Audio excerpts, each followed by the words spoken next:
Este episódio do podcast Prosa Café Bíblia teve como apoio cultural As Legítimas, Salão Estilo Mulher, Ebenezer Informática e Authentique. Olá, sejam bem-vindos a mais um episódio do Prosa, Café e Bíblia. Hoje um tema importante, descanso. O que você tem feito com o seu tempo nessa sociedade do caos, a sociedade da produtividade, como você tem descansado? E hoje aqui temos uma presença ilustre do pastor Davi Pina, pastor Jean, Kaique. A gente vai ter a oportunidade de cada um se apresentar um pouco, falar um pouco da sua história e principalmente conhecer a sua história, né? O seu ministério. Então seja bem-vindo, é um prazer recebê-lo aqui no nosso podcast. Pastor Jean, se você quiser começar se apresentando. Acho que a PIB te conhece um pouco, né? Muito bem, muito bem. Primeiro, para você que está nos assistindo, o podcast Prosa, Café e Bíblia é o podcast da Primeira Igreja Batista de Catu. E o nosso desejo é, de fato, fazer esse diálogo com a sociedade diante de assuntos que são relevantes, que estão presentes no dia a dia, no nosso cotidiano, mas sempre baseando nossa conversa com experiências pessoais, mas também com a palavra de Deus. Então, é uma oportunidade de diálogo muito importante. Você é convidado a acompanhar, a curtir, a comentar, a trazer as suas perguntas também no nosso Instagram para alimentar. E hoje a gente tem a presença ilustre do pastor Davi. Ele não sabe, mas ele é uma bênção assim, na minha vida, na minha história. E hoje, durante esse podcast, eu vou dizer para ele por quê. Opa, vamos lá. Revelações. Kaique. Bom dia, boa tarde, boa noite.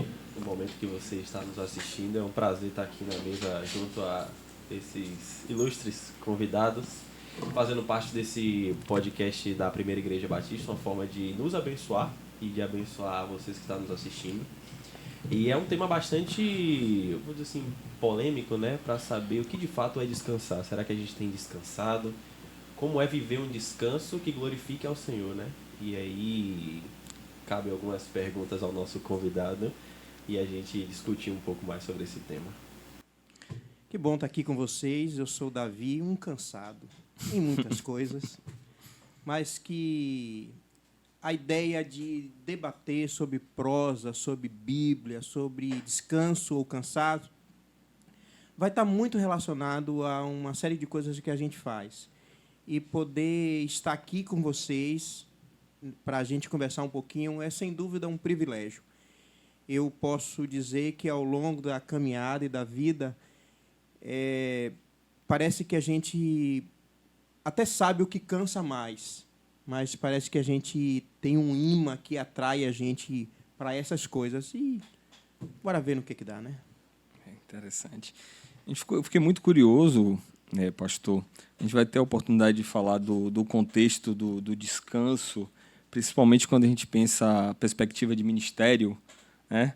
Eu até estava fazendo algumas anotações e eu coloquei assim nas minhas anotações, pastor super-herói, e uma pergunta, porque faz parte desse nosso contexto também enxergar e ter enxergado por muito tempo os pastores como figuras imbatíveis.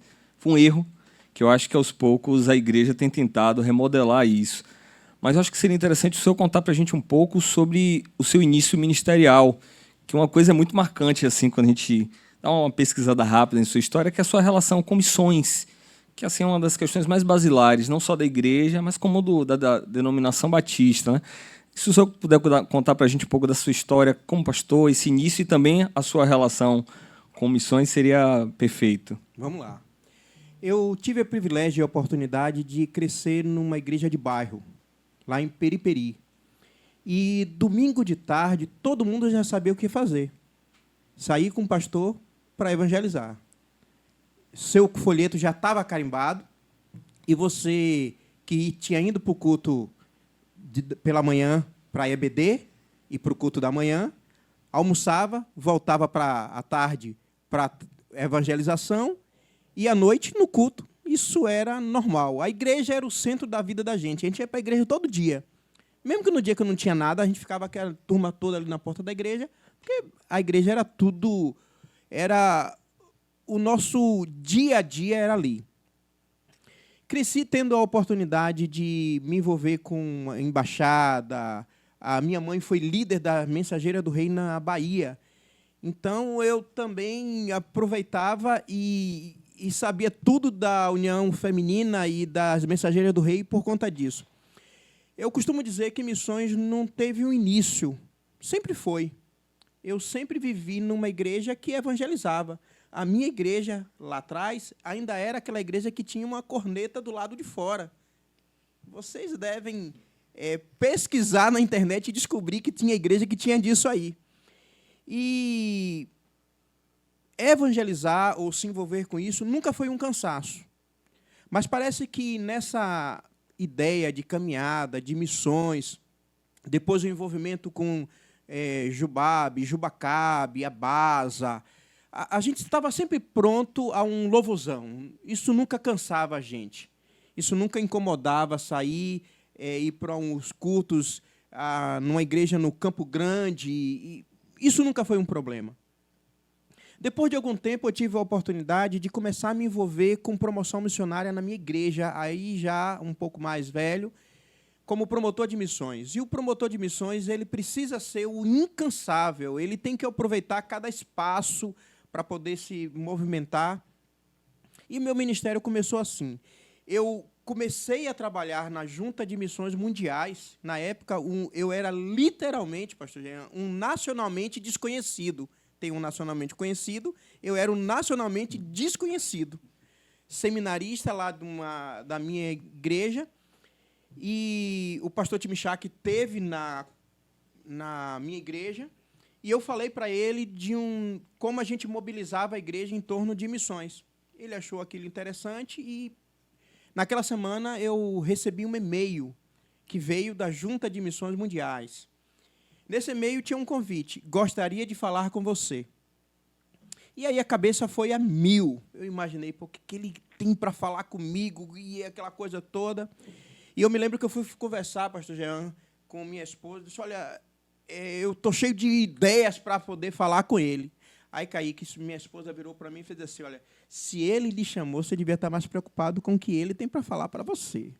Eu disse, em vez de você ajudar, você piorou, né? Porque o que era ansiedade virou agora, dobrou muito mais ainda. Eu trabalhava nessa época no polo petroquímico, na DETEM, e conversei lá com um colega, ele me ajudou, comprou minha passagem no cartão de crédito dele, eu fui ao Rio de Janeiro, mas eu não tinha a mínima ideia do que estava por vir. E entrei na sala daquele homem e disse assim, pastor, eu estou nervoso, então deixa eu começar falando. Eu acho que a promoção missionária precisa ser personalizada. Você precisa conhecer quem são as igrejas, quantas elas são, mas precisa conhecer. E ele disse assim, pare. Aí eu pensei, falei besteira. Aí ele foi lá, abriu a gaveta, pegou um papelzinho, uma anotação que ele tinha, Caio, e ele tinha lá, assim, escrito assim, Valdemiro, como ele falava para ele mesmo, né? Promoção missionária personalizada. Por alguns instantes, a gente entendeu Jesus na sala. E, cara, eu vou lhe dizer, se você percebe de maneira assim, muito intensa Jesus na sala, você não bate palma, você fica quieto. A presença dele era muito intensa. E ele chegou para mim e fez assim, você quer trabalhar na Junta de Missões Mundiais? Eu disse, o que é isso? Aí ele disse assim, como mobilizador, representante da Junta de Missões Mundiais. Eu disse, eu quero. Eu não sei o que não, mas eu quero. Aí ele pegou, puxou um classificador com o nome Davi Pina. Aí eu disse assim, o senhor nem sabia se eu ia aceitar, como é que o senhor já faz um classificador com o meu nome? Ele fez assim, mas ontem eu orei e Deus mandou te chamar.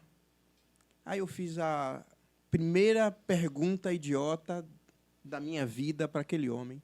Quer dizer que o senhor convida alguém assim, sem saber nada? Ele olhou para mim e fez assim, não é que eu não saiba nada sobre você, é porque Jesus mandou fazer, eu estou obedecendo. Não é assim que você faz? E ali já foi a primeira pancada.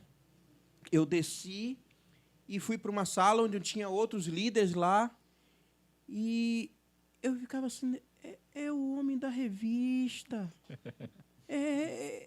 Eu lhe vi lá na revista.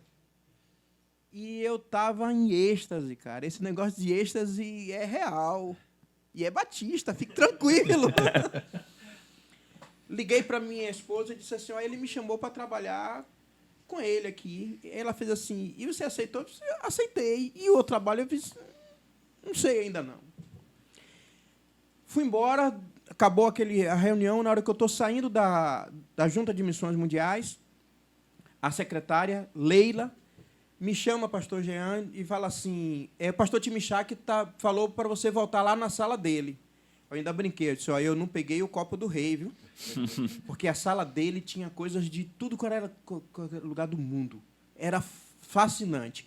Para quem lia os livros de missões, ver uma Bíblia que foi entregue para ele pelos homens de missões da China, da Etiópia, aquilo era fascinante.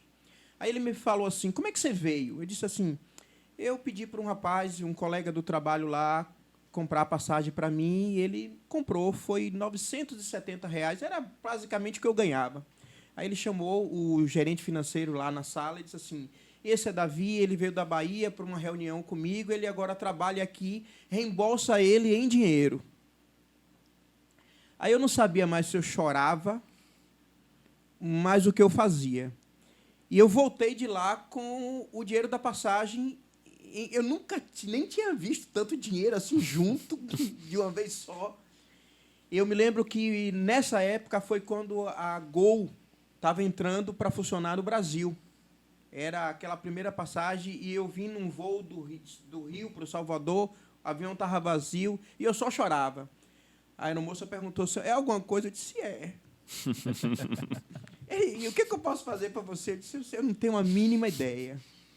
Voltei com uma ordem dele. Ele disse assim, volte para a Bahia, peça demissão, que a gente vai arcar com tudo. Aí eu voltei, procurei o meu chefe naquela semana e disse para ele assim, olha, eu vou trabalhar agora com missões. E você já tentou explicar missões para um engenheiro de produção de uma planta na Detém Química? Ele diz assim, que negócio é esse? E eu disse assim, rapaz, você está trabalhando com um negócio que você nem sabe explicar? Ele disse, eu preciso aprender como é que explica isso aí. Mas, enfim, ele disse assim, rapaz, o pessoal aqui da fábrica gosta muito de você, a gente vai demitir você e vai lhe pagar tudo. Aí eu liguei para a junta, falei assim, olha, não precisa me demitir não, porque não precisa me pagar, arcar com nada não, porque a empresa vai demitir. E o gerente financeiro, o Luiz, disse assim, olha, Davi, o Timichak está no leste europeu. Ele está numa região onde ele não pode ser acessado. E ele estava em exatamente alguns países que hoje estão sendo apoio para a Ucrânia, que naquela época era um lugar totalmente fechado. Era o cinturão de pedra, naquela época. E ele já deixou o cheque assinado. Receba como bônus. Então, eu começo uma trajetória trabalhando em missões mundiais, na maior organização da época, e eu não tinha a mínima ideia. Eu cheguei no seminário e disse assim, pessoal, eu queria falar um negócio para vocês. Eu estou trabalhando agora para a Junta de Missões Mundiais. Eles estão rindo até hoje de mim. E o que é isso? Eu disse, bem, eu ainda não sei. Mas eu estou trabalhando agora na Junta de Missões Mundiais. Eu me lembro que, na época, era tudo tão diferente, tão distante, porque missões, principalmente missões transcultural, você só vê aquilo na revista, e agora eu fazia parte daquilo. E eu comecei a visitar as igrejas do campo baiano, eu comecei com Bahia e Sergipe, e eu chegava nos lugares para falar de missões, e era muito bom, porque falava assim, de missões, e você tem uma história do missionário, e eu não tinha a história do missionário. Então, eu comecei a descobrir que fazer missões era contar a história do missionário. Então, eu começava a ler tudo que eu podia. E um fato curioso aconteceu, que eu vim, nessa época, eu vim a uma reunião em Feira de Santana. De Feira de Santana, eu fui para Aracaju. E lá em Aracaju, eu já comecei fazendo um treinamento para promotores de missões. E eu imaginei assim, não, eu tenho que treinar esse pessoal. E era um treinamento de liderança. E aí começa tudo, e deu muitos promotores de missões lá de Sergipe, de Aracaju, a turma toda estava lá. E foi muito bom. E o que eu tinha aprendido na fábrica, sobre liderança, sobre como liderar uma equipe quando a fábrica estava numa situação de crise, que tinha lá aqueles treinamentos de incêndio, eu usava aquilo no treinamento de missões e aquilo começava a surtir efeito. E na minha igreja, lá em São Caetano, eu começava a descobrir que aquilo que eu fazia da evangelização, do domingo de tarde, estava tudo sendo utilizado, tudo conectado. Tudo conectado. Mesmo sem essa palavra conectada existir na minha cabeça naquela época. Mas estava tudo fazendo sentido. E eu percebia que, uma vez embaixador, sempre embaixador do rei, fazia um sentido muito grande. Mas, no domingo de manhã, porque eu era da Junta de Missões Mundiais, eu tive acesso a poder pregar na primeira Igreja Batista de Aracaju. E depois que eu recebi o convite, eu pensei, o que eu vou falar nessa igreja? Eu me lembro que estava eu, Sueli e meu filho Pedro. Na época, Pedro era pequeno. E eu saindo do local, da pousada onde eu estava, até o local da igreja, era um domingo de manhã, e pastor Jean, meninos, a coisa, assim, eu não sabia o que eu sentia, eu não sabia se o que eu ia falar lá ia dar certo, mas eu estava revestido por uma organização missionária dos batistas brasileiros. Aquilo era extraordinário. Mas eu me lembro que eu fui saindo do hotel e, de repente, ao cruzar uma rua lá, eu bato o carro em um Vectra daquele do mais top, e o rapaz sai do carro, eu olhei para dentro do meu carro, perguntei, Sueli, Pedro, todo mundo bem? E o rapaz saiu de lá e disse, senhor, fique tranquilo, o carro tem seguro. E é seguro pago pela Junta de Missões Mundiais. O cara disse assim, e o que é a Junta de Missões Mundiais? Eu disse, devagar, eu estou aprendendo ainda o que é. Vocês estão rindo que vocês não estavam lá, porque a situação era caótica. Aquele homem exaltado, nervoso comigo, e de repente começou a chegar gente da igreja. Quem é? Não, é o missionário que vai pregar. E começou a juntar gente, e de repente tinha muita gente. E o dono do Vectra disse assim, olha, fique tranquilo, meu carro também tem seguro. Eu percebi que ele estava com medo de tanta gente que tinha juntado. Será que essa é a junta? Essa é a junta mesmo, né? E aquele acidente, eu descobri na prática um versículo que eu tinha aprendido com mamãe na minha caminhada, que onde abundou o pecado, superabundou a graça de Deus. Mamãe ensinou isso para a gente em algum momento na vida da gente.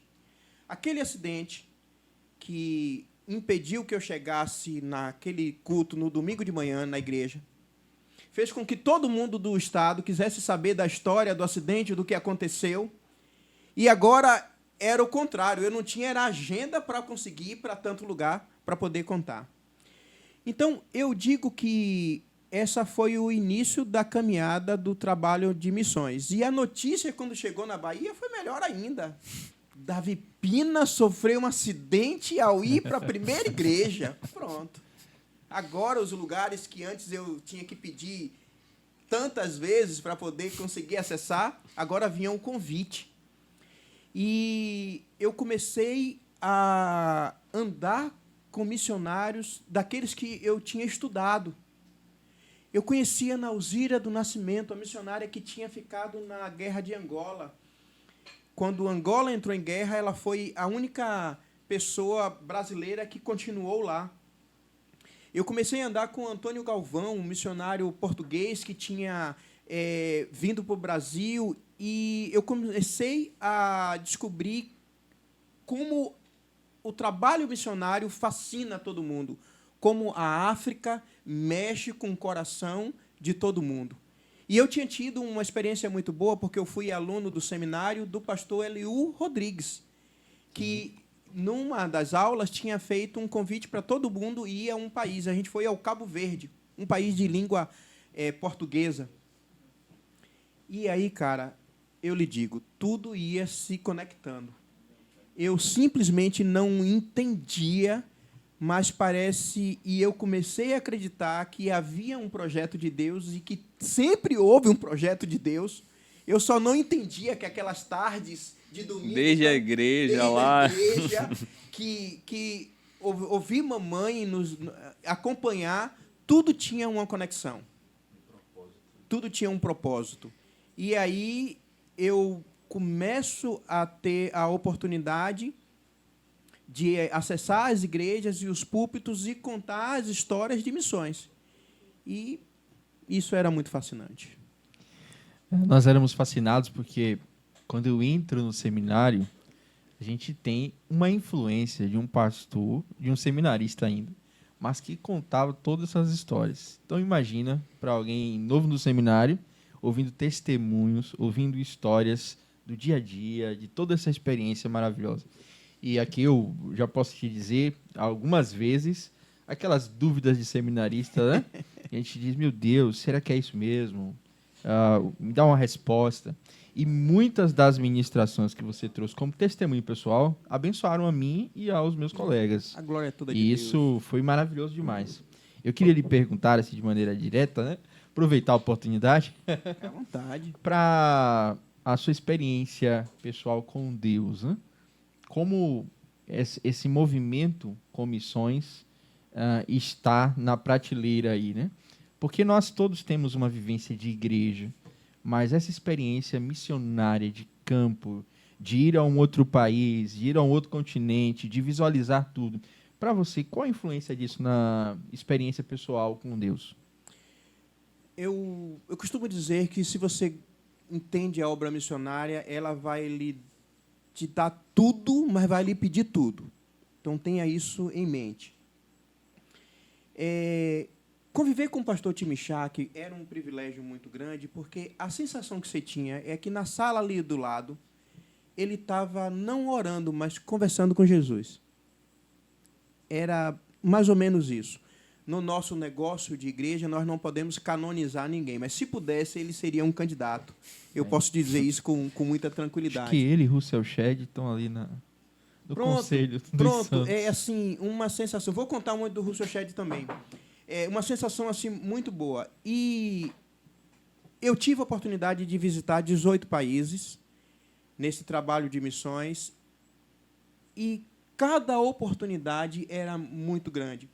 Voltar para o seminário e ter essa sensação de que, de alguma forma, eu estava influenciando alguém para ser pastor numa igreja. E eu me lembro que eu dizia muito para os colegas assim: olha, comece uma igreja agora enquanto ninguém está te cobrando nada. Porque daqui a 4 anos e meio você será cobrado por ser um pastor, mas comece agora. E como isso era muito bom. Porque eu ouvia a história do missionário e eu tinha o privilégio de ir lá. E eu conhecia a junta, a Tríplice Fronteira, a igreja de onde sai tudo. A oração sai da igreja, a oferta sai da igreja, o missionário sai da igreja, a junta que processa, faz tudo isso. E agora, aí no campo missionário, você gosta de arroz. Arroz é uma comida comum para todo mundo. Vocês gostam de arroz? Com certeza. Chegar no Senegal e alguém dizer para a gente assim: nós vamos comer um arroz, o tchebudjem. Opa, maravilha. E eles colocavam uma bacia mesmo daquela de alumínio, e todo mundo se acocora assim no chão e come de mão e faz uma bolinha assim com arroz. É um arroz com peixe, carne, tudo misturado. E o gosto era bom, o cheiro era estranho. O cheiro era estranho. Era duvidoso.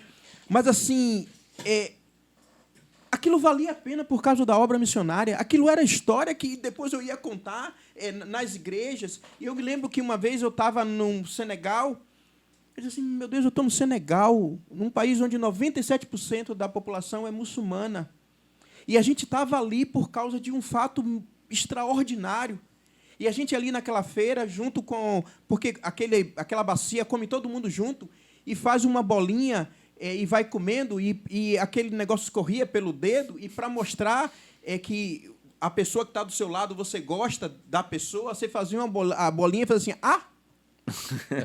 mirava na boca dele assim. E eu estava com um pastor amigo, o pastor Adilson, um homem, um lorde. E eu dizia assim: Adilson, Ele, que é, Pina? Eu disse, olha a unha do cara do seu lado.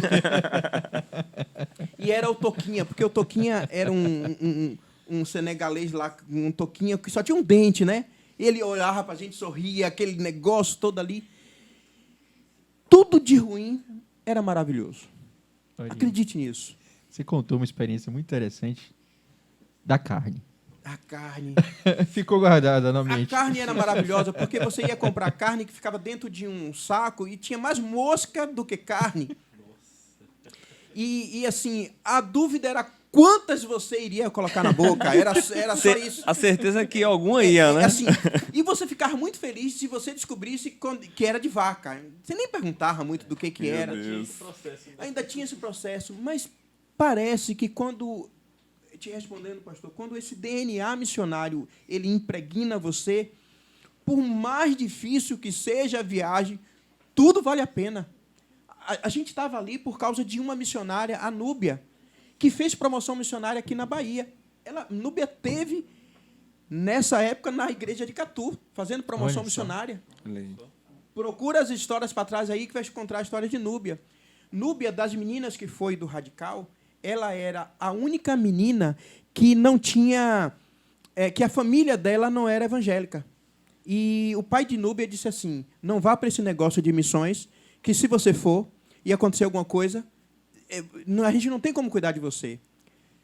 3 meses depois que Núbia estava no Senegal, ela fica com malária, hepatite e infecção generalizada.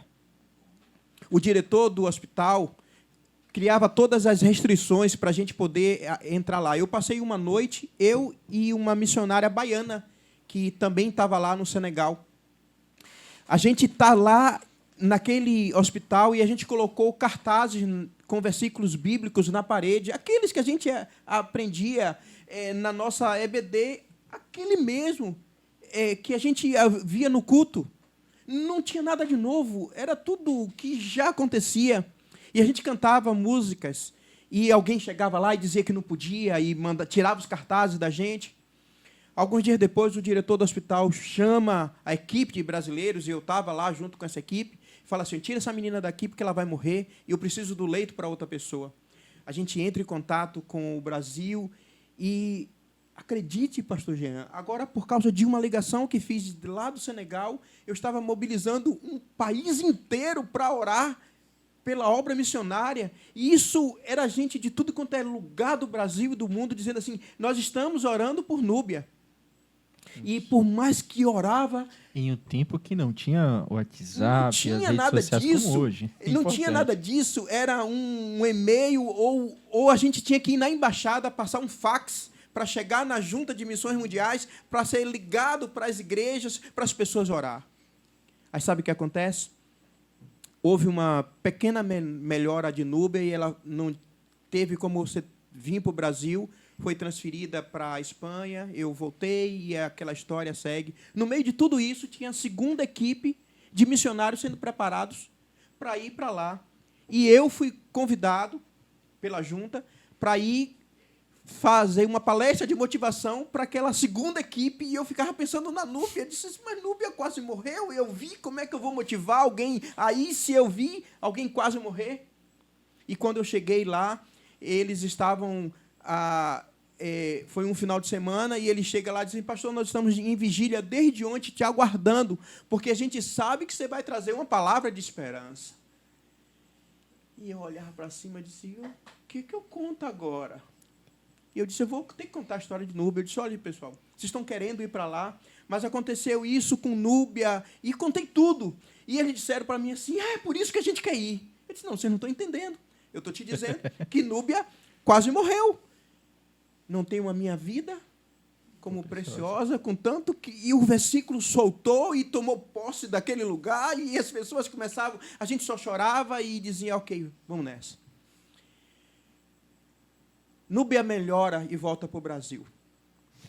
E a junta faz um culto para celebrar a dedicação de vida daquela menina e me convida para ir no Rio, porque eu tinha participado daquilo e está todo mundo lá. E está todo mundo envolvido. E, nesse tempo, eu estou em seminário e voltava e viajava. Eu era o aluno que mais faltava, mas eu tinha todas as tranquilidades, assim. E ainda tinha um detalhe. Eu viajava por essa Bahia fora e pastor Daniel me ajudava, pastor... outros, a turma toda... Eu costumava dizer que, assim, era sexta-feira, eu saía de lá para uma viagem. Você vai me deixar viajar sozinho? Eu sempre chamava um, chamava outro, e a gente rodava pelo aquilo tudo. Aí, Núbia, aquela menina que eu comecei a falar para vocês, disse assim, eu queria começar falando na reunião.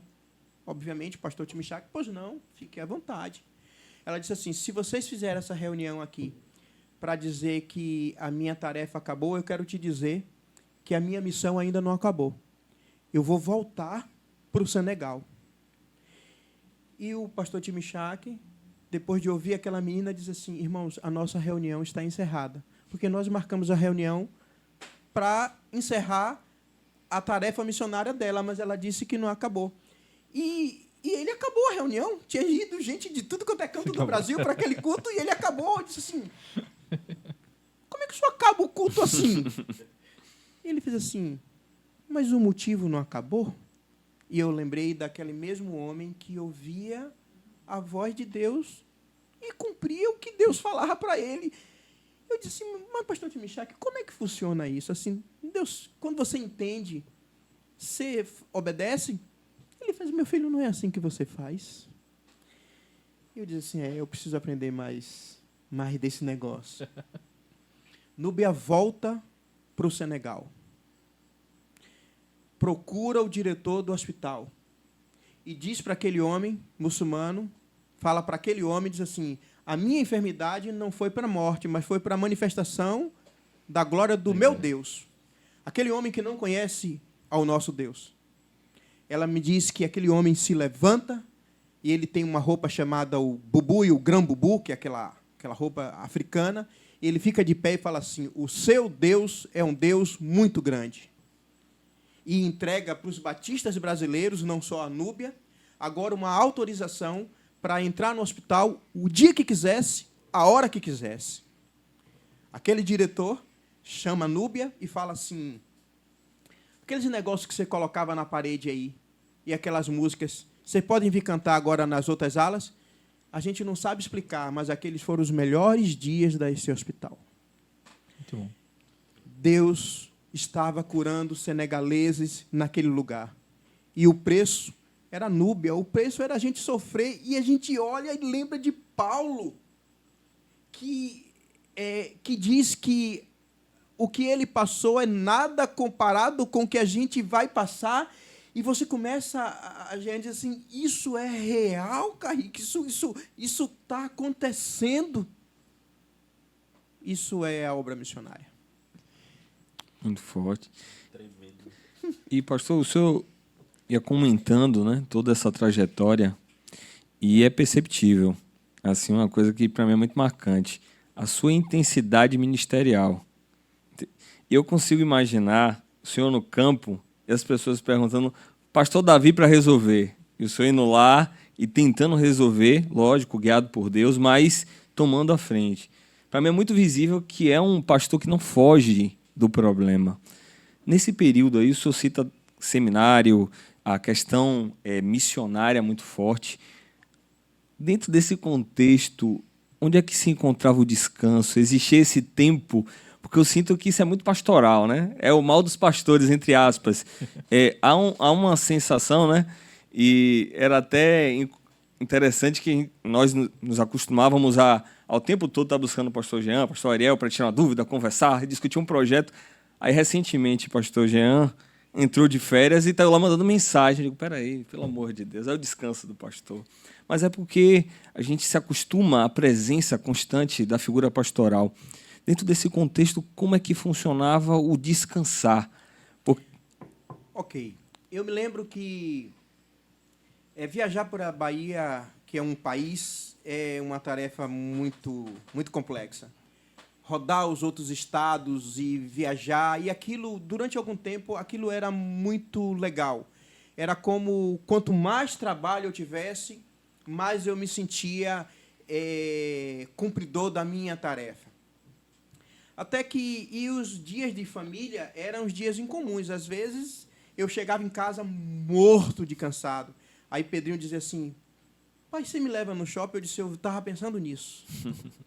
E eu tinha que sair para o shopping com ele, para ir no lugar. E eu me lembro que numa quarta-feira, eu estava lá no shopping de Salvador, com a minha família, e encontro um colega e fala assim, ser missionário é bom, aí, ó, faz nada.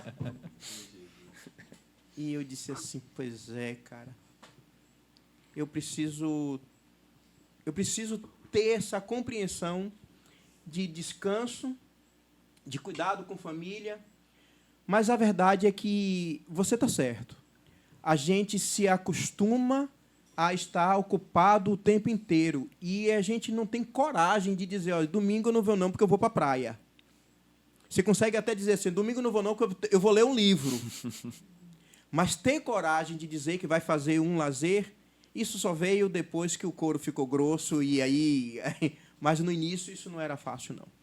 Quero aproveitar esse adendo, né? A gente tem uma tradição aqui de o convidado sempre apresentar uma caneca de café, porque é prosa, café e Bíblia, né? Ok. E contar um pouco do seu... Por que você escolheu essa caneca? Pois é, essa caneca aqui, eu anuncio a paz. Ela veio porque, quando vocês mandaram o material, vocês falaram, você traga uma caneca que tem uma história. E em 2019, a Convenção Batista Baiana... eu passei 12 anos trabalhando na Junta de Missões Mundiais. Tá? E em 2019, eu estava... A Convenção Batista Baiana me chamou para criar uma campanha missionária, só que ela me chamou em dezembro para criar uma campanha para março. Não tinha tempo. Mas eu tinha trabalhado com uma pessoa na Junta de Missões Mundiais que criou aquelas campanhas missionárias, acende uma luz, tudo aquilo. Aquilo era projetado, a gente levava os missionários todos para um lugar e a gente sonhava a campanha na igreja. E eu disse assim, ok, a gente precisa criar uma campanha. E a campanha nasceu entre dezembro e janeiro, e a gente tinha uma campanha toda pronta para agora mobilizar a Bahia, que tinha passado os últimos, acho que 10 anos, sem alcançar o alvo de R$1 milhão. E a gente teve aquela oportunidade, e essa campanha ela teve uma marca interessante, que é essa folhinha, que é a flor dente do leão. E essa flor é flor e semente, e a gente fez uma pesquisa e descobriu que ela, quando ela se propaga, ela consegue ir muito longe. É assim que a mensagem do Evangelho precisa ir muito longe. Ela é encontrada na beira das estradas, ela é muito simples. É assim que a mensagem precisa ser, muito simples. E quando o resultado daquela campanha chegou e a gente conseguiu bater o alvo de missões, aquilo foi uma alegria muito grande. A gente trabalhou muito, mas valeu a pena. Demais. Valeu a pena. A gente lembra do alcance da campanha, foi realmente muito interessante a discussão social, né? Que envolvia um período em que a Bahia estava num dos índices elevados na questão de mortes, de violência em um aspecto geral. E eu lembro que foi muito impactante mesmo. Eu anuncio a paz em meio a esse contexto, foi algo bem repercutido. Mas eu queria aproveitar para pensar isso. Você, um coração missionário, tocado por Deus, vivendo essa dinâmica de trabalho constante e se alegrando no que se faz, e, de repente, de uma maneira não tão boa, você teve que ser parado. Explica para a gente como é que foi essa experiência. Pois é, isso aconteceu, nós estamos em 2024, então 2023 ali eu tinha... Foram 5 anos trabalhando na Convenção Batista Baiana, visitando, viajando muito, e eu sou muito grato a esses meus amigos que eu já ligo e diz assim, você vai deixar eu viajar sozinho? Algumas vezes eu ligo para ele e falo assim, e aí? Tem alguns aqui conosco hoje. Só para constar. Só para constar. Eu dizia assim, você está onde agora? Vamos ali? Ele, embora. Aonde, Davi? Embora, rapaz. Ele pega no carro, é embrumado. Não sei aonde. E aí você tem 2 oportunidades. Ou vai deixar eu dirigindo, correndo todos os riscos, ou dirigir. Você dirige melhor. Pronto, eu já queria que ele dirigisse, então estava tudo certo. E eu vinha nesse pico de atividade. Na minha igreja local, lá na primeira igreja batista em São Caetano, também nas minhas atividades, e viagem, e treinamento, e mais outras coisas, e tudo mais. E eu comecei a fazer uso do Zopidem, que é um indutor do sono, para ajudar ali você dormir. Que negócio maravilhoso, cara. Você toma um remédiozinho, daqui a pouco ele se apaga, tudo bem. Mas teve um momento que nem tomando esse Zopidem eu conseguia mais dormir. Ali eu já estava... o cansaço era tão intenso. E o que aconteceu foi exatamente isso. Eu fui a um médico que trata de alguns missionários, um neuropsiquiatra, o Dr. Antônio Amorim, e falei para ele do que estava passando, e ele me ouvindo atentamente, olhando para mim, dizendo assim, Davi, você está com a síndrome do cansaço excessivo. Eu disse, não, pô, eu não tenho essas coisas. Eu sou jovem, pô, sou diferentão, não tem esse negócio, não. Ele fez, Davi, nem dormir você consegue. Você precisa parar. Eu disse, não, então ok, então vou te dizer o que eu posso parar. Ele fez, não, Davi, você tem que parar tudo. Ou você para tudo, ou você pode sair da consulta. E eu disse, não, mas eu não posso parar tudo. Tem um bocado de coisa que eu tenho que fazer. E ele fez assim, ok, então eu paro a consulta. E eu achei que ele estava blefando. Ele fez assim, você pode chamar... Aí falou lá o nome de um paciente, e eu disse, não. E a gente, ele fez, não, você precisa parar. Aí ele preencheu lá um relatório, dizendo que eu precisava realmente parar total. Parar de ler 3, 5 livros ao mesmo tempo, de ver as séries de maratonar, parar de tantas viagens, parar de dirigir tantas coisas. E eu cheguei em casa, depois de tantos anos, e disse assim, o médico disse que é para eu parar. Aí ele fez, parar o quê? Ele vai parar tudo. E aquilo foi estranho. Era muito complicado não ter uma agenda cheia, não preencher uma agenda todos os dias. Era muito complicado desligar o celular ou nem levar ele para a cama na hora de dormir.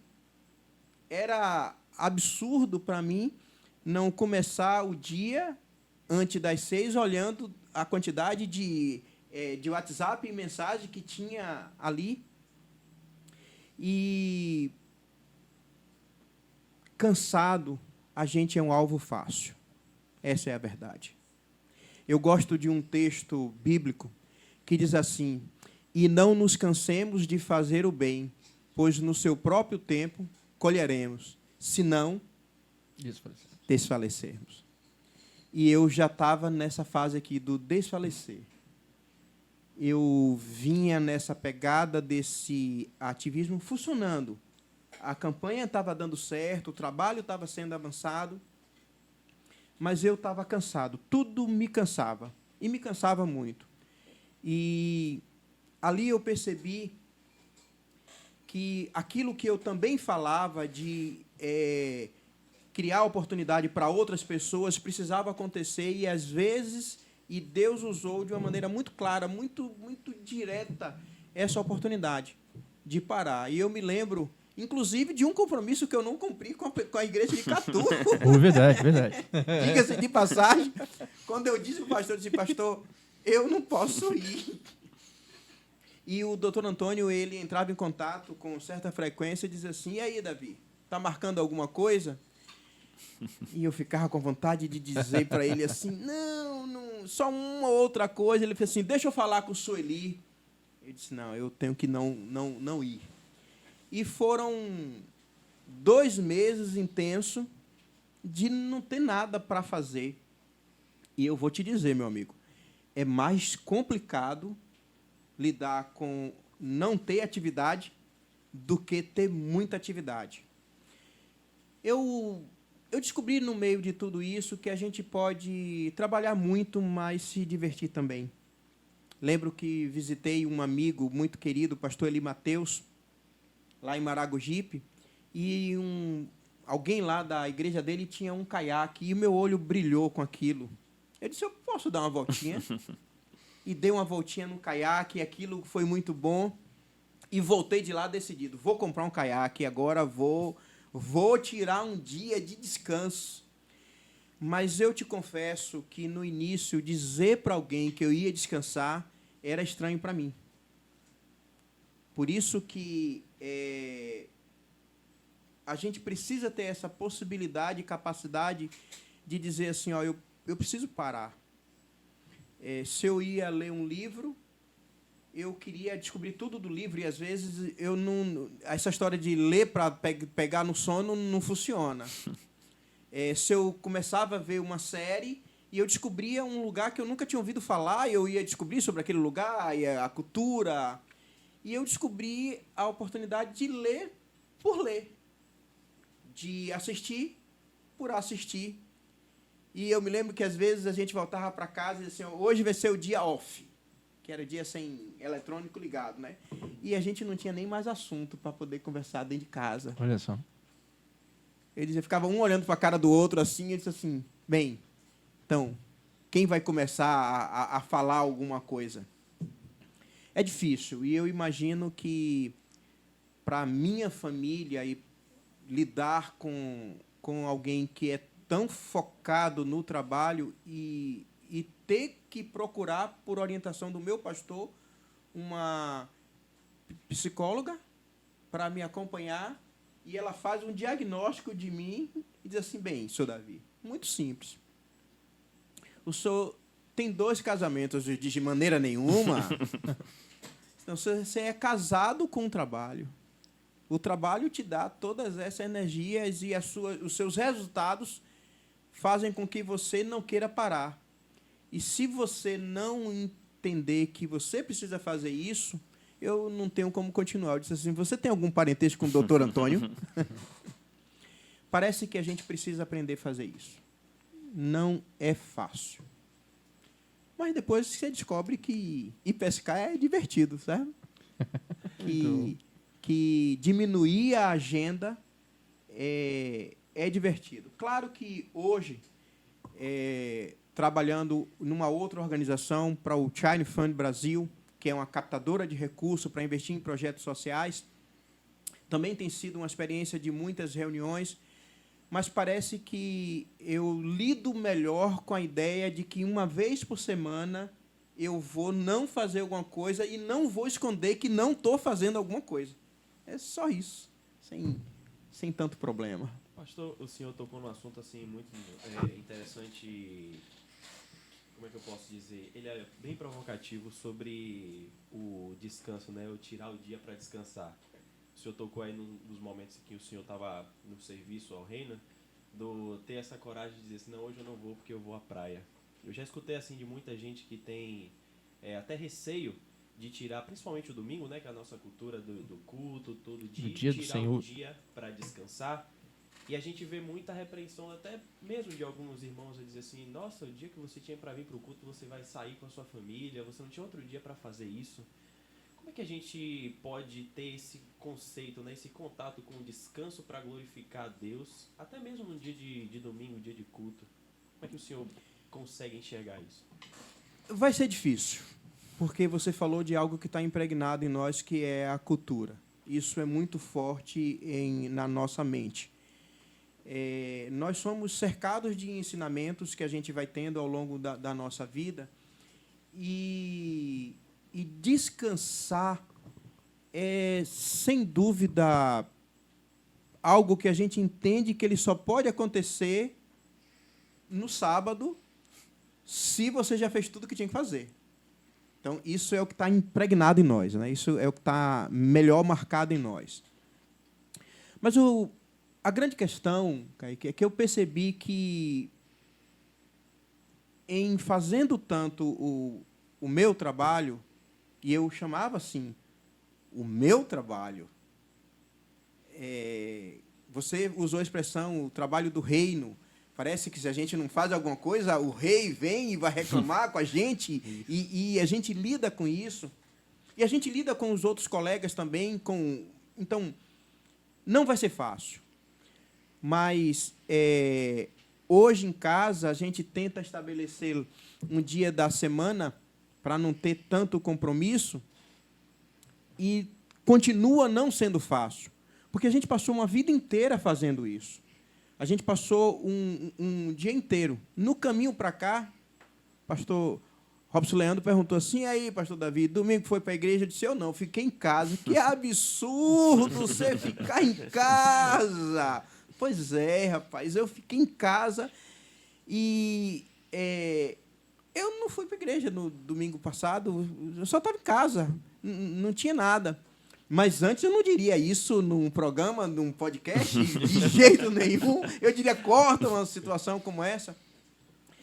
Eu realmente acredito que nós fomos focados no trabalho e não conseguimos entender ou aprender ou perceber ou até ler que quando Deus criou as coisas, Ele colocou na tarefa um dia do descanso. Eu acho um absurdo. Se ele tivesse me perguntado na hora de escrever a Bíblia, eu disse, não coloque isso não.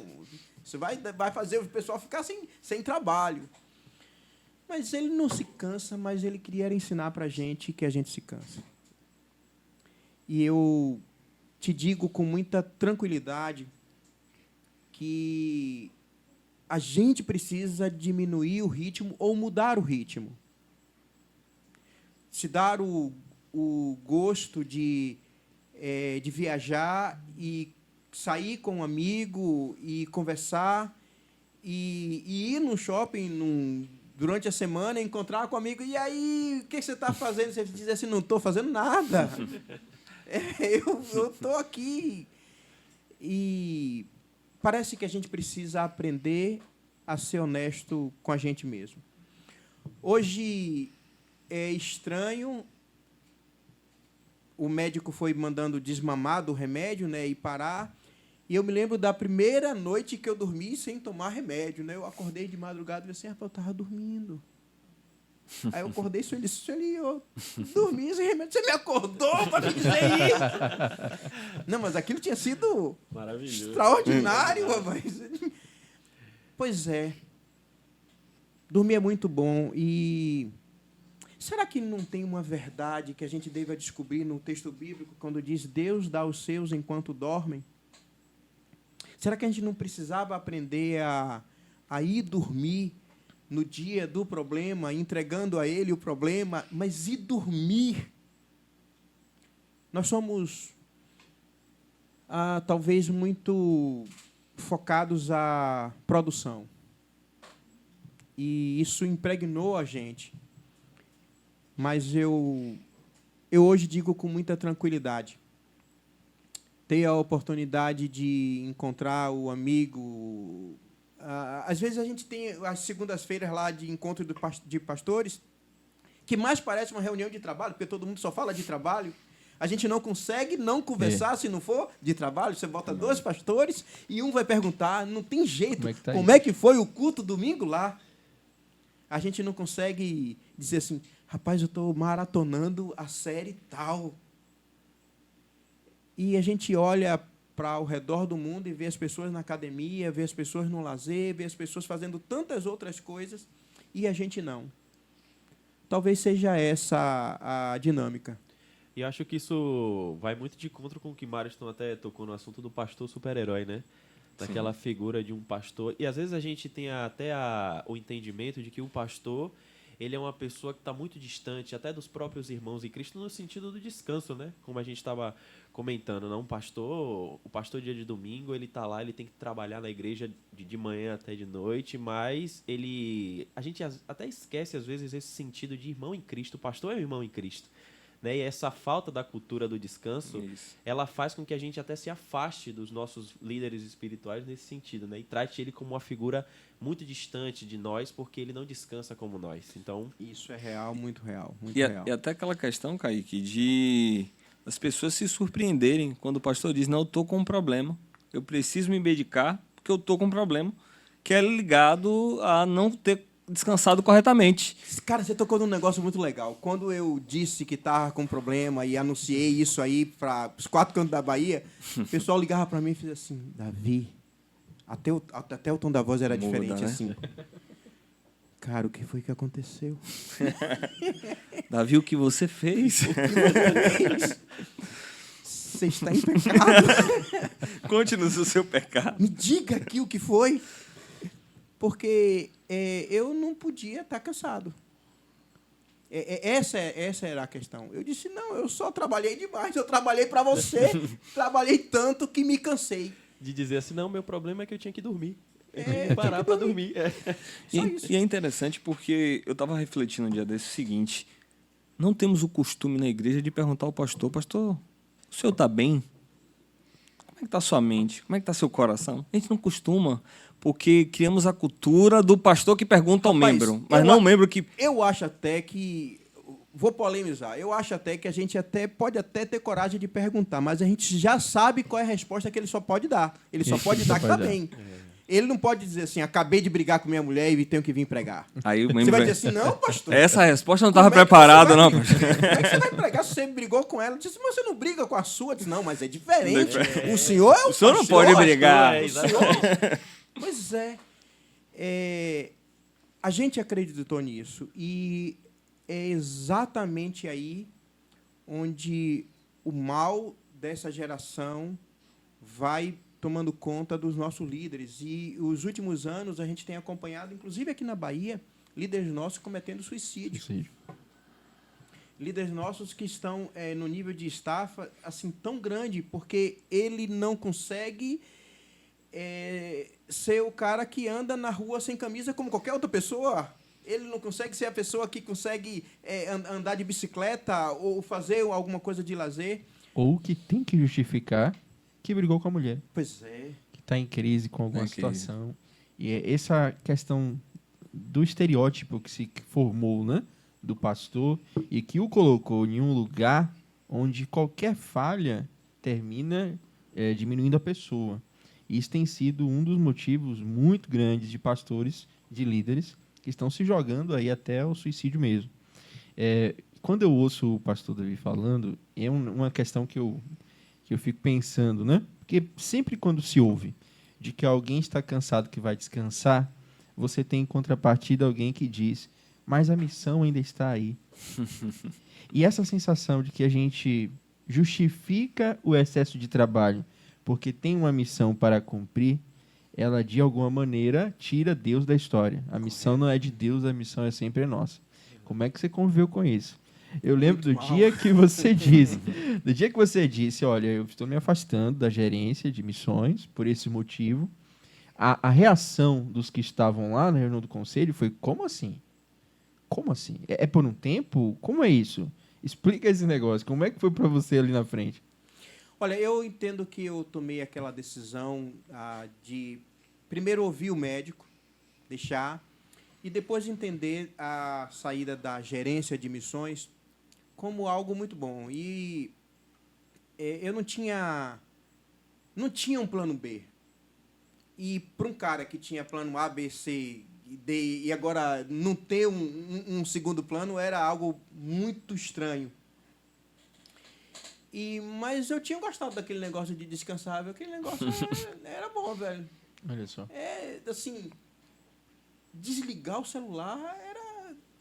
Eu descobri que tinha um botão que desliga o celular. Eu nunca tinha me contado isso. Que tem um mudo e tem um desliga mesmo. O celular tem sido a corrente de escravidão para muitos líderes da igreja. Com certeza. Porque se você não atende, então você tem algum problema com um membro, seja o líder, seja o pastor. Mas muitas vezes você não pode, simplesmente você não pode atender no momento. E eu descobri, meus filhos me ensinaram lá, que tem uma coisa que você faz no WhatsApp, que você programa, porque a pessoa não pode te colocar num grupo se você não autorizar. Isso é fascinante, isso é celeste. Porque eu não faço parte de muitos grupos que o pessoal da igreja acha que todo pastor tem que fazer grupo e tem que fazer parte. E eu me lembro que tem um grupo lá da igreja que, quando alguém criou, disse assim, olha, esse grupo é para tratar da campanha, tal, assim, e não é para dar bom dia. E uma irmã desavisada coloca lá assim, bom dia, paz do Senhor. Aí alguém me manda no privado assim, pastor, você viu que a irmã tal mandou bom dia?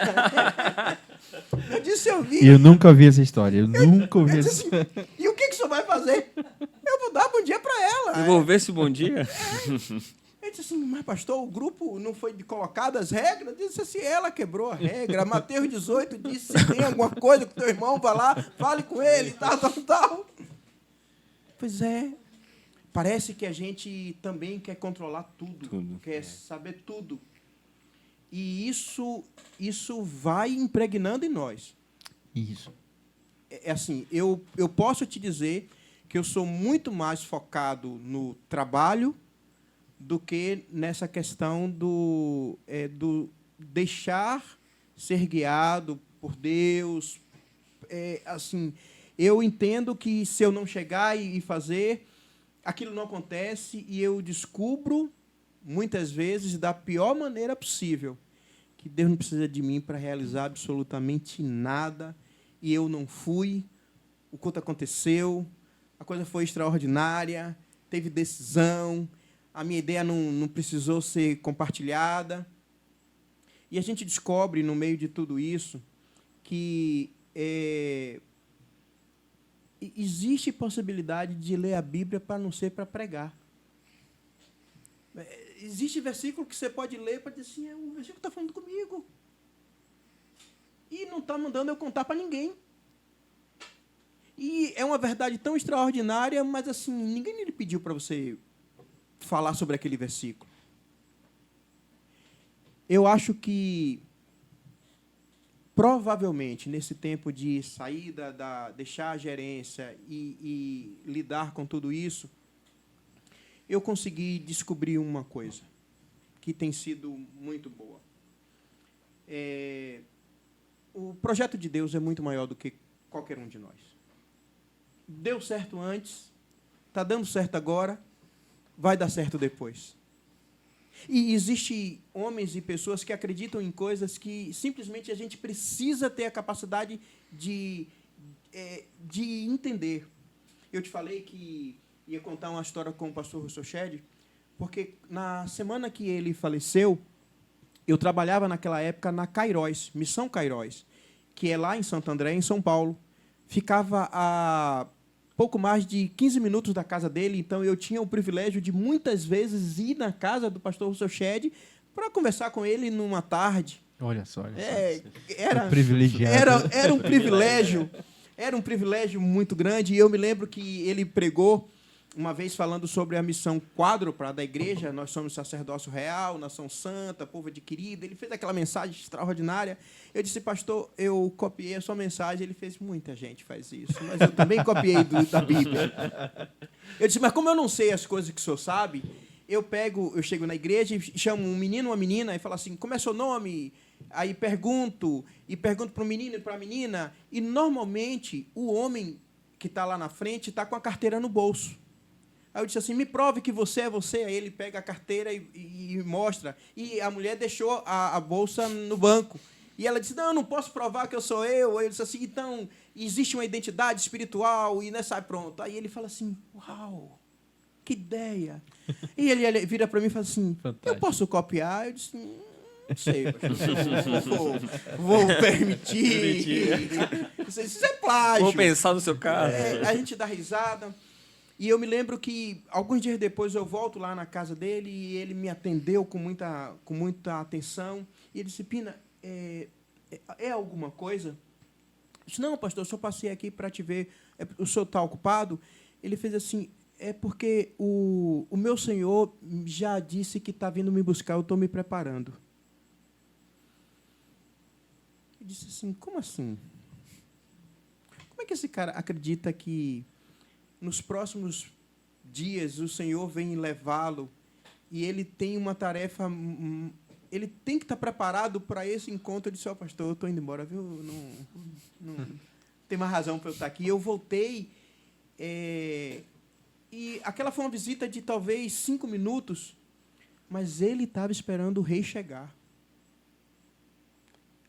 Acreditar que o rei, e que a gente trabalha para o rei, e que o rei vai encontrar a gente em alguns motivos, em alguns momentos, para te dar uma tarefa, ou para não te dar uma tarefa, para conversar com você, talvez faça muita diferença. A grande verdade, meus amigos, é que se a gente ama de verdade os nossos pastores, a gente precisa ajudá-los a descansar e ajudá-los mesmos. Existe o dia da folga e, acredite, não tente conversar um problema com o seu pastor antes da mensagem ou depois da mensagem, porque, às vezes, você chega na igreja e fala assim, pastor, eu tenho um negócio para te contar. É rapidinho. E aquilo que você vai contar vai complicar demais, porque ele vai precisar pregar depois. A gente não acredita que ele tem sentimentos e que sofre como qualquer outras pessoas. E nós estamos, Jean, num momento tão diferente, onde as pessoas olham para a gente e não têm a mínima dificuldade de dizer assim, não gostei da mensagem, não. Na lata, assim. Acho que o senhor exagerou. Como... Não é que você não possa falar com o seu pastor de maneira tão clara e verdade. É que a ele também foi dado o direito de ter sentimentos. E talvez descobrir que seu pastor gosta de uma determinada fruta. Dizer assim, pastor, eu trouxe aqui uma jaca dura, que você gosta tanto, aqui está só cortar. Se o senhor quiser, eu já separo aqui para o senhor. E tentar ter uma relação diferente com o trabalho. Eu gosto muito de trabalhar.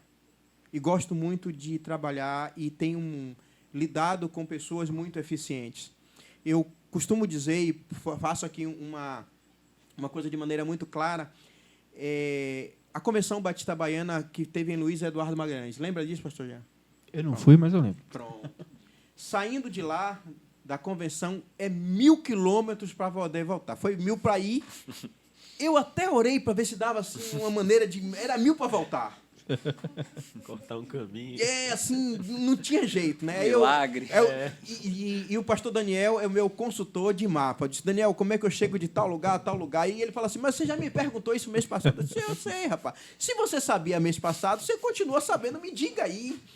E eu tinha que voltar. E eu disse assim, pastor Robson, eu vou voltar sozinho por essas estradas. Ele fez assim, sério, Pina? Eu disse, não tem ninguém para ir comigo. Ele fez assim, eu vou ligar para a Mônica e se der certo... Aí ele, era tudo que eu queria, né? E na época, o carro da convenção era um carro automático, né? Eu disse assim, dirige aí, rapaz. Aí ele fez assim, eu nunca dirigi o carro automático. Não, rapaz, só vai para frente aí. 1.000 quilômetros é muito para frente.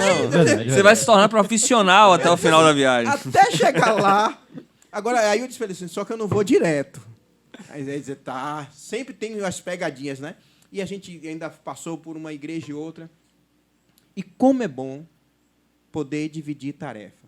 Outra coisa que a gente não sabe. Dividir tarefa. A gente delega e toma. Dividir tarefa fundamental. É extraordinário. Pastor, o senhor falou de dividir tarefa. Eu acho que eu faria um acréscimo também. E dividir a dor com o outro. Sim. Eu acho que existe uma cultura, principalmente quando falamos dos homens, então a cultura de não expor tantos sentimentos. E eu me pego vendo alguns amigos e até em algumas situações que você está sobrecarregado e você precisa dizer ao outro, eu preciso de alguém que diga que é para eu parar. E, às vezes, o receio do outro te enxergar numa posição de fragilidade nos paralisa diante do nosso irmão. E eu acho que o senhor falou, acho que é muito interessante, há sempre referência aos amigos. Eu acho tão importante ter essas relações, né, que nos permite ser sinceros e dizer, olha, eu estou com fragilidade aqui. É só você imaginar o seguinte, eu hoje falei com o pastor Jean e disse, pastor, a reunião é virtual? Ele fez, não, Davi, é presencial. Eu disse, rapaz, eu estou em reunião meu carro não dá para pegar a estrada.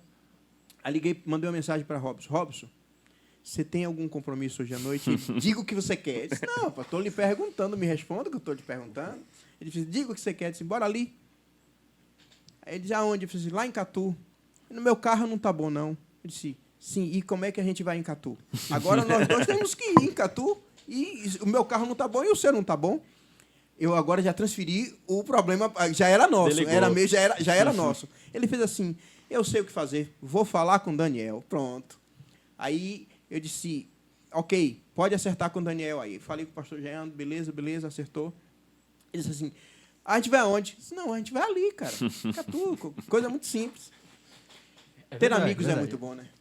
É menos de 1.000 quilômetros. É menos de 1.000 Bem quilômetros. menos. Se eles forem reclamar, eu digo assim, Daniel, você está reclamando, você já foi para tanto lugar comigo. No outro dia, Daniel rodou quase 5.000 quilômetros comigo. Então, toda vez que ele reclama, eu digo assim, você está lembrado que você já fez isso no passado?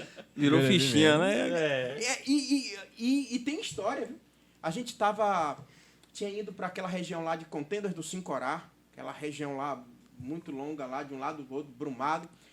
E chegamos morto de cansado e paramos em um hotel logo na entrada da cidade. Aí jantamos ali pelo hotel mesmo, pedimos um açaí e disse, Daniel, eu estou muito cansado, vou tomar um remédio para dormir e vou ficar por aqui. Aí lá pelas tantas da noite, Daniel disse, Davi, acende a luz. Acende a luz. Eu caí. Eu me lembro que eu estava grog do remédio, assim, eu disse assim, caiu, né? Caiu, eu disse, Davi, acende a luz. Aí eu acendi o abajur, eu disse assim, eu estou sangrando. Eu disse, está sangrando, né? Aí daqui a pouco eu estou vendo lá ele levanta aí para me levar no posto. Eu disse, não, vamos ligar para a ambulância para poder... Eu queria dormir, o cara não queria deixar eu dormir. Ele tinha levantado... E na hora, acho que ele errou, na hora de deitar, ele errou e acertou o criado mudo e quebrou aqui, e estava sangrando, que não acaba mais. E agora eu estava lá, imagine, morto de sono, ao efeito do remédio, levando o Daniel lá no pronto-socorro, lá enrumado, e a gente vai andando para lá. E eu me lembro que a gente chegou na recepção, a moça perguntou assim, o que foi isso? Eu olhei para ele, olhei para a moça e disse assim... Ele caiu, ela fez, tá, eu sei. Eu disse, é sério, vocês brigaram? Eu disse, não. E como é que ele está assim? Eu disse, ele caiu. E quanto mais eu ria, mais Daniel grandão, né? Mas ele ficava bravo. Quando eu saí daqui, eu disse, não, calma, rapaz, você só vai levar uns pontos aí e tudo certo. Tudo vira história. Eu lembro que ele mandou a foto disso aí. Eu disse, olha, Daniel, diga que você está bem, viu? Porque senão... Explica esse negócio. Essa foto circulou. E a gente olha para trás e descobre que é melhor quando a gente tem um amigo. O Gladir Cabral tem uma música que diz assim, sempre é bom ter um amigo, um cais, um lar, um abrigo. Alguém que lhe põe à mesa na paz mais doce de um riso.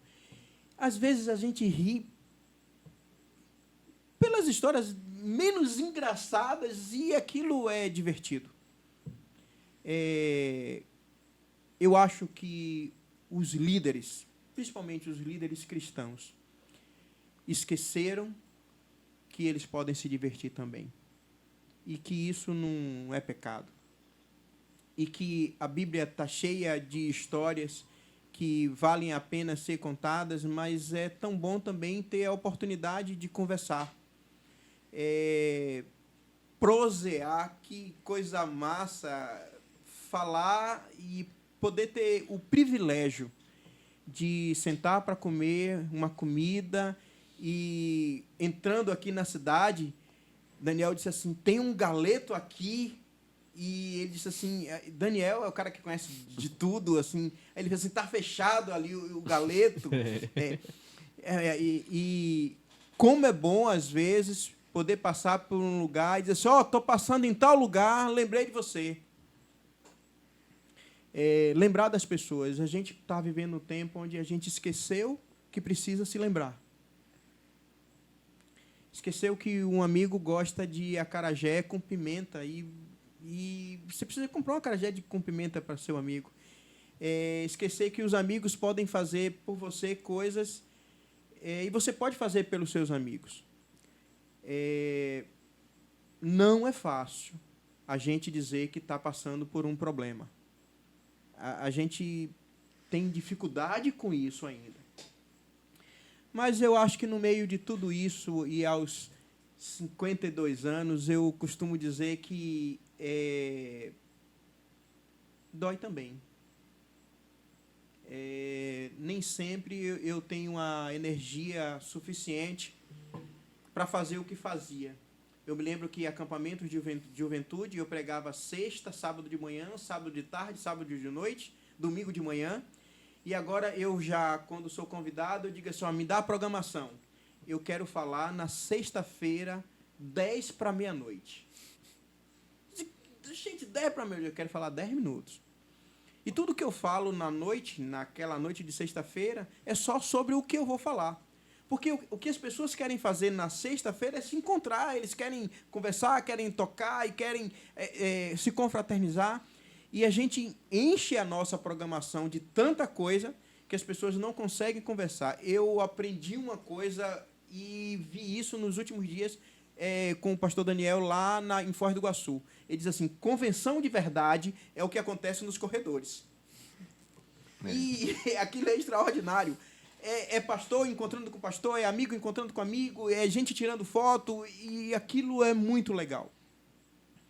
Ter a oportunidade de não ter o que fazer não é pecado, por mais absurdo que pareça. Excelente frase.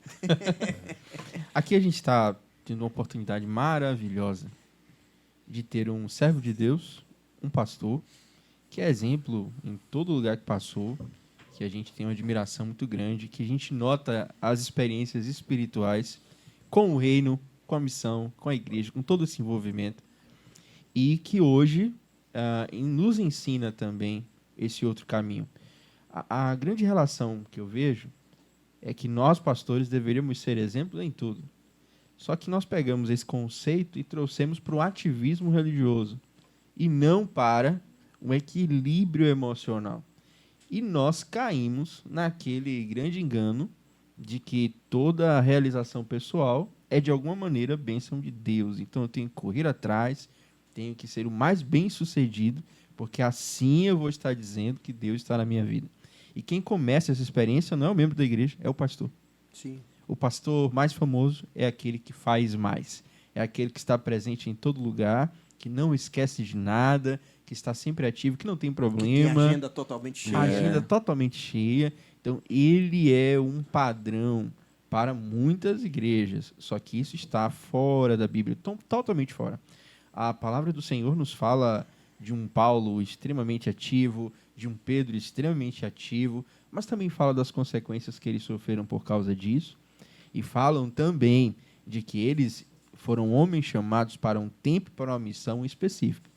A missão do pastor não se enquadra dentro das mesmas missões de Paulo. Nós olhamos para Paulo como exemplo, como orientação, mas não como eu preciso viver a mesma coisa que Paulo viveu. A minha experiência como pastor é uma experiência dada por Deus e ela precisa ser dimensionada para a minha geração, para o meu contexto, para a minha realidade.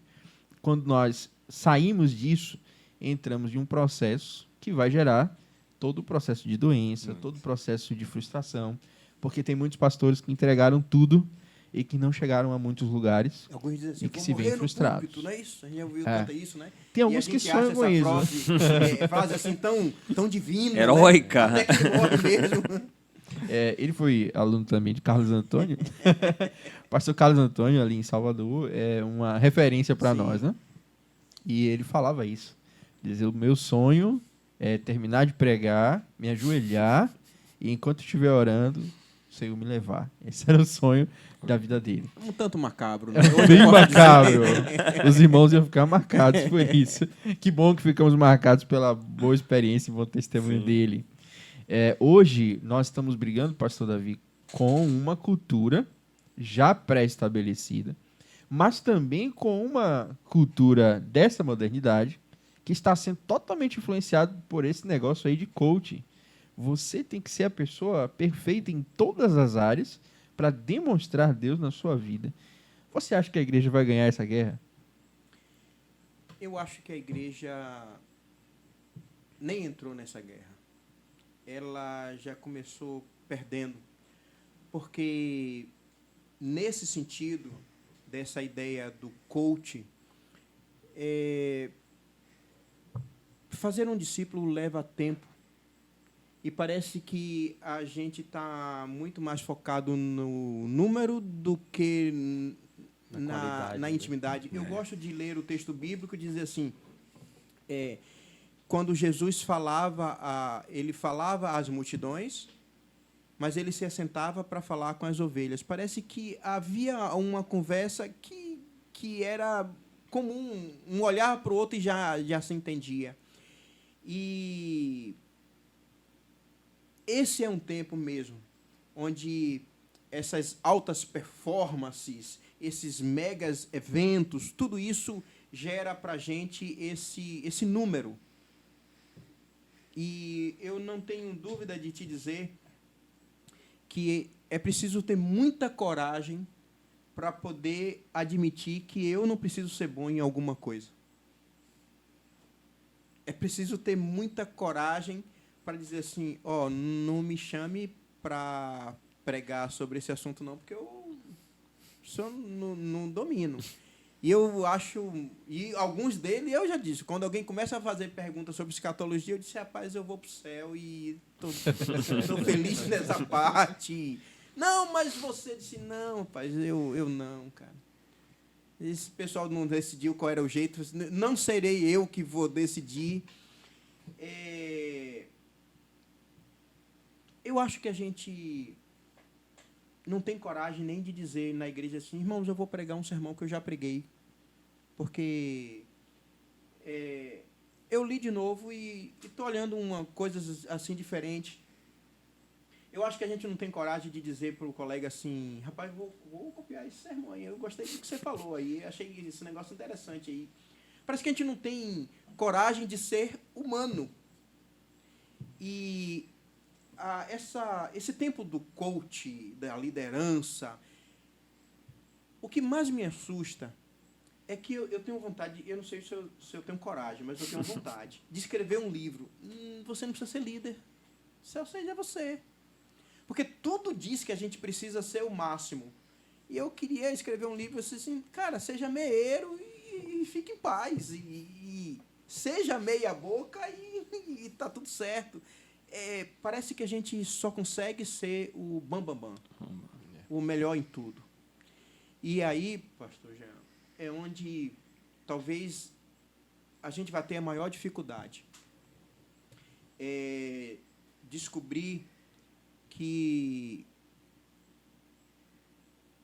de verdade, se a gente quer, no que depender de vós, ter paz com todo mundo, a gente vai precisar descobrir quais são as limitações que a gente tem.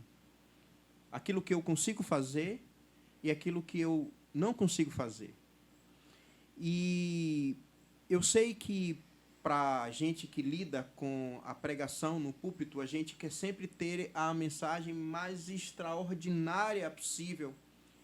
E quando a gente olha para alguns homens que passaram por essa vida e deixaram o grande legado, a gente descobre que alguns deles eram mensagens extremamente simples, mas que eram uma Bíblia na veia, que olhar para o texto bíblico e dizer, Jesus chorou. Mas como assim? Como é que prega sobre esse negócio de Jesus chorar? Como é que lida com tudo isso? Acho sim, meu amigo, que a gente tem limites e que a gente tem coisas que a gente consegue fazer. Mas eu acho que, nesse tempo, onde nós estamos, a gente está muito mais impregnado de ser o melhor em tudo do que ter coragem de dizer isso aqui, eu Isso eu não consigo fazer, não. E partindo dessa premissa, né, dessa ideia do ser produtivo, do ser bem-sucedido, a gente até esquece que o perder, a gente está ganhando algo, né? Eu não posso aparentar que eu estou perdendo essa oportunidade, porque senão eu vou mostrar um medo, eu vou mostrar uma pessoa que é incapaz. Mas não. Às vezes é, de fato, uma realidade que quer fazer com que você, dizendo que não, eu não sou bom para fazer isso, você está ganhando em mostrar que você não é o melhor, né? Você não tem esse poder de dominar todas as coisas. E a falta desse senso faz com que a gente caia num mundo que quer que a gente seja produtivo, mas que a gente não está sendo eficiente. A gente está entregando resultados, ou dizendo, né, entregar resultados, que de forma nenhuma está nos trazendo benefício. Então, como é que eu posso entregar aquilo que eu não vivo? Como eu posso dizer aquilo que eu não sou, o que eu não tenho nem noção do que é? E cai naquele caminho, né, de pensar que o mostrar para o mundo que eu sou capaz me faz ser reconhecido. Mas eu posso ser reconhecido por uma falta de qualidade. E isso aí também nos faz cair num caminho muito perigoso. E tem uma coisa interessante, Kaique, que você falou isso. Eu acho que a gente está muito forte nessa ditadura da produtividade. E a gente vê um cenário de pessoas que estão trabalhando no mercado e cada vez mais elas são cobradas, elas se tornam um número para as empresas. Então, você vê pessoas trabalhando e começando a entrar em um estado depressivo, porque no ambiente de trabalho, se ele não der o resultado de meta X e no mês seguinte ele ampliar essa meta, ele é um alvo possível de ser demitido. E aí a gente normalizou essa cultura da produtividade. Então, até o trabalhador, às vezes ele se torna para o empresário um número, que se não produzir aquilo e não render X valor, ele é descartável. E eu acredito que existe um certo temor social que fica impregnado de um receio de eu sou obrigado a produzir porque tudo que está ao meu redor dita que eu preciso ser produtivo. E eu acho interessante que o senhor falou sobre descanso à luz da Bíblia. Então, uma coisa que me chama a atenção é que, às vezes, é no momento de descanso que você consegue contemplar a glória de Deus. Porque quando você está naquele estado mecânico, sabe? Meia-noite, pega o celular e aí volta. Você não consegue perceber que o mundo está acontecendo e Deus está agindo ao seu redor. Aí, daqui a pouco, quando você descansa, você diz, rapaz, não é que Deus me tirou daquele lugar para colocar em tal lugar, Ele me tirou daquele problema para me dar uma solução. Então, eu acho que, de alguma forma, é o mal do momento, e me recordou, só fazendo um gancho, um teólogo que disse que o home office era o demônio dessa geração. E é interessante essa fala dele, porque o home office cresceu muito forte agora na pandemia, né? Já era uma realidade, mas na pandemia... E eu acredito que seja a realidade de todo mundo que está aqui sentado, e vocês podem até compartilhar essa experiência, de você estar em casa, começar o trabalho, aí daqui a pouco você, quando termina, já deu 20 horas, 21, quer dizer, o trabalho começa a entrar no espaço familiar, no espaço do descanso, e eu acho que a gente começa a perder o domínio dessa separação. E aí, quando esse teólogo fez esse comentário, é plausível, é um mal, realmente, que precisa ser lidado como mal e precisa ser cuidado. Porque essa tendência mesmo de mandar... Um dia desse mesmo, eu advogo, e aí eu fiz uma lista de coisas que eu precisava resolver, e aí está aqui. Daqui a pouco eu mandei uma mensagem e eu digo, meu Deus, são 21 horas. Apaguei e disse, a pessoa não vai entender. E eu também precisava me corrigir, porque é uma cultura que faz tanto mal para quem está recebendo a mensagem quanto para mim. Então, acho que essa cultura, a ditadura da produtividade, é um mal também que a igreja precisa combater. Ok. A gente também não pode perder de dimensão, não pode ir para o outro extremo. O extremo, né? Para o outro extremo. Fazer as coisas de qualquer jeito e não ter a qualidade naquilo que se faz. Eu só hoje entendo que dá para dividir. Dá para dividir a tarefa, dá para dividir o ganho, dá para dividir o mérito, dá para dividir, dizer só eu não fiz isso sozinho, foi construído com outras mãos.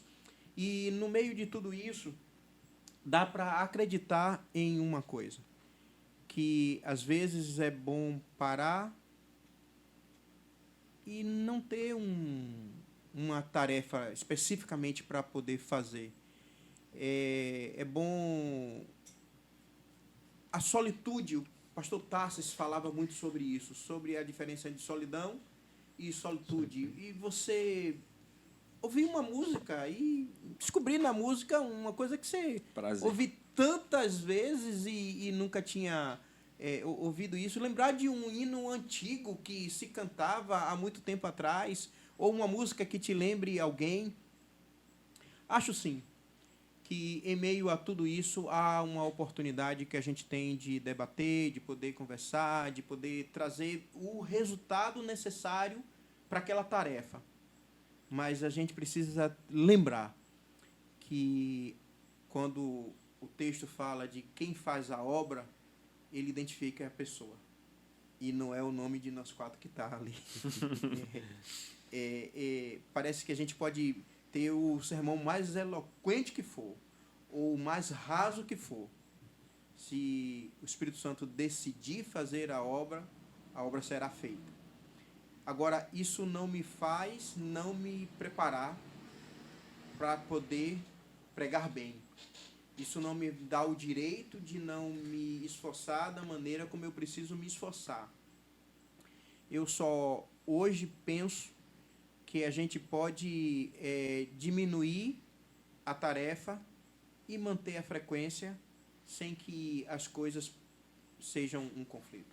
Pastor, essa fala do senhor é muito importante, que eu reflito muito sobre isso.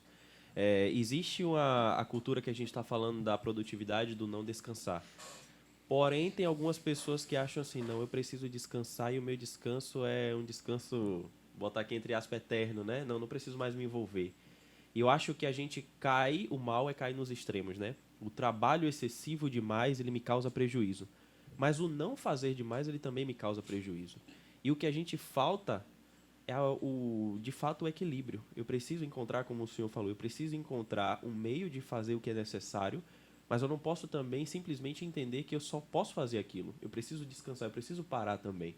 Porque eu já vi, na verdade, 2 diálogos, né? O primeiro é o seguinte, se tratando de vida em comunhão, de vida eclesiástica. Eu tenho pouco tempo e eu tenho que dedicar esse pouco tempo que eu tenho para fazer tudo para Deus, porque Deus faz muito para mim e eu faço muito pouco para Deus. E esquecer do momento que a gente precisa descansar. E tem aquele outro diálogo que já cai para o outro extremo. Não, eu não preciso fazer nada porque quem faz a obra é Deus. Então eu não preciso me envolver. Né? Então esse é de fato o ponto que a gente tem que encontrar. É o ponto de equilíbrio. Que é uma tarefa complexa. Exatamente. Num mundo cada vez mais complexo, é uma tarefa complexa. Mas que a gente tenha a oportunidade de se encontrar uma outra vez, preferencialmente numa praia, comendo um caranguejo, conversando. Ao som dos pássaros. Descansando. Certo? Falando do advogado contando as histórias dele lá. Mas é uma tarefa, como o senhor fala, é uma tarefa difícil. É uma tarefa bem complicada e complexa, né? Nesse sentido. Eu poderia afirmar aqui que, embora seja tarefa complexa, é um ensino bíblico. A gente percebe o descanso de Deus, a gente percebe Jesus afirmando, né, esse tempo de descanso também na vida, como ele se retirava para estar em solitude, a sós. A gente percebe o próprio ensino do discipulado também como descanso, mas não descanso como parar, mas sim descanso como concentrar naquilo que de fato importa. Exatamente. Então, vinde a mim os que estão cansados e sobrecarregados, mas não é para ficar parado, é para aprender de mim. Então, ele como modelo nos ensina um princípio correto do que é equilibrar essa vida. A dificuldade é que o homem moderno tem muitos conceitos e não consegue encontrar o ponto de equilíbrio. E a gente precisa reconhecer que, para achar esse ponto, nós precisamos de Deus. Exatamente. Nós precisamos de Deus. Seja assim. Pastor, que bom, estamos chegando ao final. Primeiramente, a gente quer agradecer, né, sua presença. Enriqueceu demais o nosso diálogo, sua experiência ministerial impactante. E o que a gente pode pedir ao Senhor é que Ele continue guiando a sua vida, abençoando, dando essa energia maravilhosa. Foi muito bom te conhecer mesmo. E espero até que a PIB tenha a oportunidade de... Tá vendo aí? Preciso pagar antes que alguém me cobre. Exatamente. E foi maravilhoso. Eu acho importante, e eu acho que esse é o grande contexto do podcast, sair do usual para falar de temas que estão na nossa realidade também, fora daqueles temas conhecidos e típicos, temas que estão na realidade do povo cristão, da sociedade, que precisa ser abordado, que precisa ter essa sinceridade que a gente tenta ter aqui dentro do podcast. Então, Deus continue abençoando grandemente a sua vida. Muito bem, nós queremos lembrar que estamos gravando aqui no estúdio do Bora Aí. Se você quer aí a qualidade de gravação, produção, tudo relacionado a áudio e vídeo, são nossos parceiros abençoados nesse projeto e a gente se alegra de poder receber o pastor Davi, receber Robson Leandro. Sim. Ele me deu uma orientação numa época atrás para eu ler um livro chamado Monge Executivo. Opa, muito bom. Rapaz, não sabe como esse livro atrapalhou minha vida, né? Porque eu comecei querendo ser produtivo, querendo ser livre, só depois que eu vim entender o sentido do livro de verdade, só depois. E hoje a gente pode se alegrar em ouvir seu testemunho, que, sem sombra de dúvida, inspira a nós e inspira também você que está acompanhando esse podcast. Temos certeza que as mensagens aqui ouvidas serão abençoadoras na sua vida. Essa caneca do pastor é muito bonita, mas eu espero que essa aqui se torne, pelo menos, a segunda caneca preferida dele. Muito bem. É um brinde do nosso podcast da igreja, com o nosso título. Aqui. Peguei uma pequena lembrança, nosso agradecimento por sua Muito presença. bom. Vou tomar um café e ainda hoje eu vi uma mensagem no Instagram e diz assim: mande essa mensagem para quem está te devendo um café. Aí eu mandei para o El. O El que vai ser nosso convidado também aqui no podcast. Maravilha. Aí ele Falar fez sobre ação assim: social. agora você está achando até imagenzinha para me cobrar? Eu disse assim: pois é, cara, você está me devendo um Opa. café. Pois é, que bom. Obrigado. Vou tomar um café delicioso e vou colocar ela para próximas histórias. Muito bem. Esse dia. Que bom. Obrigado aqui por Maravilhoso. estar com vocês. Muito bom. E não perca a oportunidade de trabalhar muito quando precisar trabalhar, mas descansar muito quando precisar descansar. E se precisar ser parado, isso vai ter que acontecer. Muito bom. Estamos oficialmente, então, nos despedindo e lembrando para você que esse episódio está indo ao ar nessa sexta-feira, mas todo mês, na terceira sexta-feira do mês, a gente vai estar lançando aí um novo episódio no seu podcast Prosa, Café e Bíblia. Compartilhe, né? Deixe o like, para não esquecer. Um abraço. E aproveitar, agradecer aqui que eu não vim só, né? Exato, Daniel, é aqui. mas foi Daniel, Robson, é veio verdade, dirigir. verdade. O tão conhecido Pois Daniel. De longas Tantos histórias. quilômetros, de tantos É fácil. Você chega pra ele assim: eu posso dirigir, mas eu vou dirigir mal. Devagar. Ele vai, deixa que eu levo. Pronto. Aqui E aí, eu não posso perder esse gancho. Quer conhecer o pastor Daniel? Dia 3 de março ele vai estar com a gente. Olha aí, Pregando rapaz. no domingo à noite na nossa abertura de missões mundiais. mundiais, Olha, agora o homem é ele. Valeu, pessoal. Valeu, um abraço. Muito bom, forte abraço. Gente.